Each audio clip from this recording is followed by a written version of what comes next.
देखिए, इस मामले को जाति जनगणना यदि 2024 के चुनाव के पहले आप देखेंगे तो पूरे राष्ट्रीय स्तर पर राहुल गांधी जी और कांग्रेस पार्टी ने इसको पूरी ताकत के साथ उठाया और हर मंच से जाति जनगणना की बात राहुल जी ने की।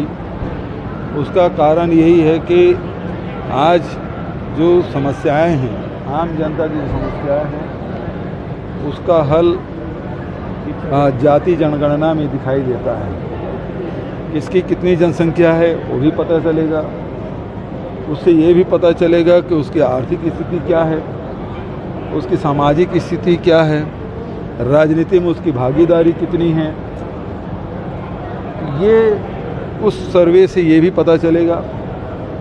दूसरा महत्वपूर्ण बात ये है कि राहुल जी ने ये भी कहा कि 50% की जो सीलिंग लगा के रखे आर्टिफिशियल, उसको ख़त्म करना है। तीसरी बात ये है कि निजी संस्थाओं में भी, जो शैक्षणिक संस्थाएं हैं, उसमें भी ST, SC, OBC को आरक्षण मिलना चाहिए। और जो सबसे बड़ी बात ये है, इस गणना में जो फॉर्मेट बनेगा उसमें उल्लेख होना चाहिए कि हमारे इस जाति जनगणना में ST, SC, OBC के लोग कितने कॉर्पोरेट सेक्टर में हैं, कितने शासकीय संस्थानों में। केवल तृतीय चतुर्थ श्रेणी की बात नहीं कर रहा हूँ मैं। आप यदि गीगा वर्कर को देखें, मजदूर को देखेंगे तो ST, SC, OBC मिल जाएंगे, लेकिन कितने कलेक्टर हैं, कितने IAS हैं, कितने IPS हैं, कितने जो नीति निर्धारक पद हैं, उसमें ST, SC, OBC के कितने लोग हैं, ये भी उस फॉर्मेट में होना चाहिए।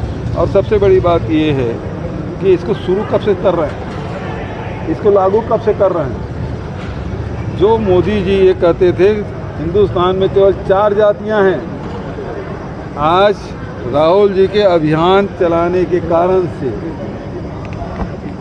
उसे झुकना पड़ा और उस बात को स्वीकार करना पड़ा और सरकार उसे जाति जनगणना के लिए तैयार हुई। लेकिन कैबिनेट के इस फैसले भर से काम नहीं चलेगा, धरातल में कब उतरेगा।